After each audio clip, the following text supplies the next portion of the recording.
বিসমিল্লাহির রহমানির রহিম।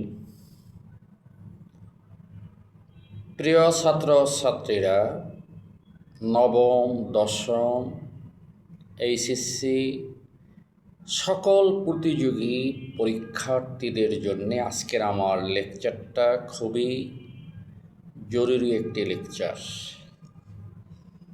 আমরা আমাদের মাতৃভাষা বাংলা, কিন্তু মাতৃভাষা বাংলা হওয়া সত্ত্বেও আমরা শিক্ষিত, উচ্চশিক্ষিত সর্বস্তরের লোকজন, অফিস আদালত থেকে শুরু করে সবাই আমরা কিছু কিছু বানানে ভুল করি, যে বানানটা আমরা সচরাচর আমাদের প্রয়োজন। সে সম্পর্কে আমি আজকের সিদ্দিকী স্যার কিছু কথা বলতে চাই। বাংলা ভাষার মর্যাদা প্রতিষ্ঠার জন্যে আমরা রক্ত দিয়েছি। মাতৃভাষার প্রতি প্রত্যেকের দরদ ও দক্ষতা জন্মগত অনুষঙ্গ, কিন্তু অবিশ্বাস্য হলেও সত্য যে মাতৃভাষার প্রতি আমাদের দক্ষতা শুধু হতাশাব্যঞ্জক নয়, লজ্জাকরও বটে। অফিস আদালত ও শিক্ষা প্রতিষ্ঠান ও প্রাত্যহিক পত্র যোগাযোগ, বানান ও শব্দচয়নে শিক্ষিত লোকজন যে পরিমাণ ভুল করে থাকেন তা পৃথিবীর অন্য কোনো মাতৃভাষায় দেখা যায় না। অপ্রিয় হলেও সত্য কথা বলতে হয়, আমাদের শিক্ষিত জনরা শুধু ভুল করে তা নয়, উচ্চ শিক্ষিতরাও এই ভুলের প্রতিযোগিতায় পিছিয়ে নেই। যাই হোক, আমরা সচরাচর যে শব্দগুলো আমাদের ভুল হয় পর্যায়ক্রমে আমি আলোচনা করব। আজকের 4টা বিষয় নিয়ে আলোচনা করব। উদাহরণস্বরূপ বলা যেতে পারে যে কৃষ্টি সৃষ্টি, আমরা প্রায় দেখি অনেকে কৃষ্টি ও সৃষ্টিকে দন্তস্ব ব্যবহার করে।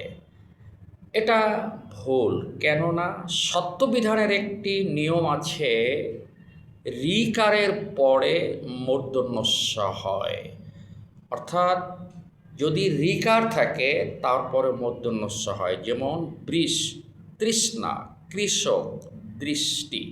প্রিয় ছাত্রছাত্রীরা, আমরা দেখতে পাচ্ছি প্রথম অক্ষরে ঋকার আছে, এই কারণে প্রত্যেকটা শব্দে মূর্ধন্যস্ব হয়েছে, দন্তস্ব হয় নাই, বিধায় আমরা এটা খেয়াল রাখব।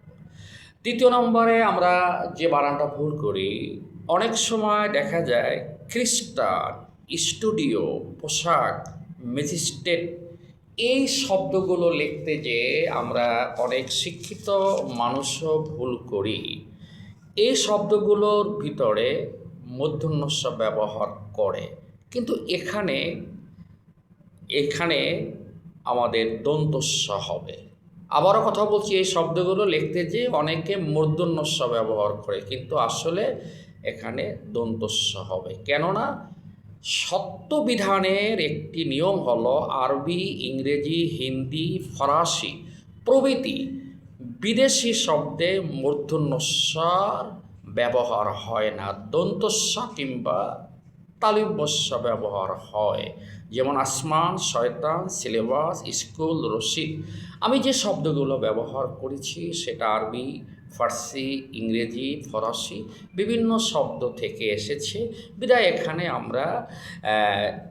আমরা কোনো অবস্থাতেই আমরা মূর্ধন্যস্ব ব্যবহার করব না, কারণ বিদেশি শব্দে সবসময়ের জন্য কী হয়, মূর্ধন্যস্ব ব্যবহার হবে না, দন্তস্ব ব্যবহার হবে, কিন্তু এখানে দন্তস্ব আমরা ব্যবহার করব।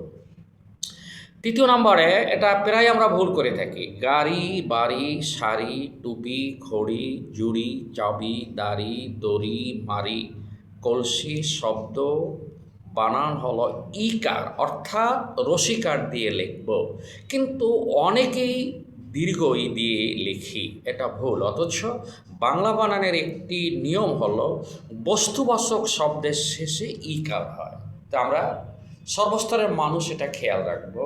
বস্তুবাচক শব্দ হলে ওখানে রসিকার এবং দিগিকারের প্রয়োজন হলে আমরা ই তথা রস্যই তথা আমরা সবসময়ের জন্য খেয়াল রাখবো, আমরা রসিকার দেব। আমরা অনেক অফিস আদালতে বড় বড় শিক্ষিত লোক, উচ্চশিক্ষিত, তারাও দেখা যায় গাড়ি বাড়ি শাড়ি টুপি এখানে ঘ্যাট করে দীর্ঘই তথা দিগিকার দেয়। তাহলে আমরা আজকের জানলাম আমরা যেটা বস্তুবাচক হবে এটা সবসময়ের জন্যে ই কার, রস্যই তথা রসিকার, দীর্ঘই তথা দিগিকার, এটা আমরা জানি।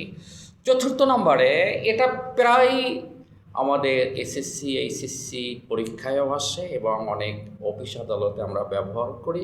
আমরা অনেকেই উচ্চশিক্ষিত হয়েও, শিক্ষিত এক জিনিস, উচ্চশিক্ষিত হয়েও হায়ার এডুকেটেড পারসন তারাও ভুল করে। যেমন জীবনী, মনীষী, শ্রীমতী, পরীক্ষার্থী, সমীচীন, গরীয়সী, প্রতীকী, এই শব্দগুলো কোনো অবস্থাতেই রস্যইকার হবে না।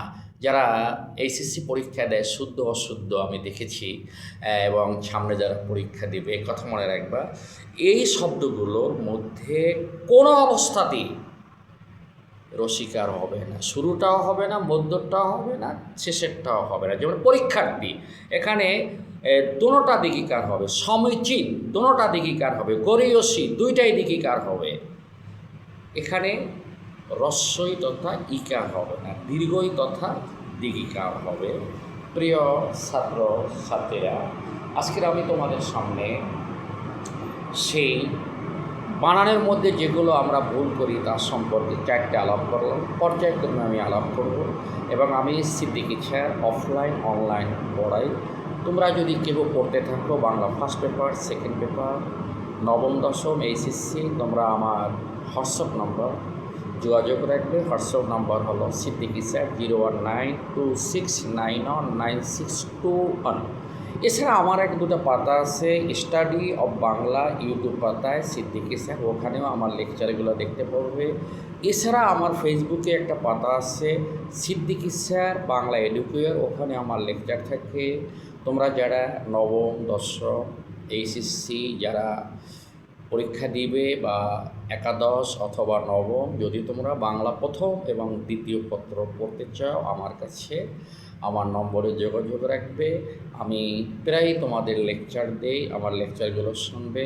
সবাই ভালো থাকো এবং আমি তোমাদের জন্যে সবার জন্যে দোয়া করি, তোমরাও দোয়া করবে। একটা কথা অনেকেই মনে করে বাংলা আবার পড়তে হয় নাকি। আমি একটা কথা বলি সবাইকে, রিয়েলিটি ইজ ভেরি হার্ড, বাস্তবতা অনেক কঠিন, সেকেন্ড পেপার কিন্তু কঠিন। যাই হোক, আমি আমার ডেস্ক থেকে বলছি, যদি তোমাদের প্রয়োজন হয় আমার সাথে যোগাযোগ রাখবে। আমি আবার পরবর্তী ক্লাসে এভাবে পর্যায়ক্রমে আলোচনা করব। সবাই ভালো থাকো, আমার জন্য দোয়া করবে। বি অ্যাফ্রেড অফ আল্লাহ। আসসালামু আলাইকুম।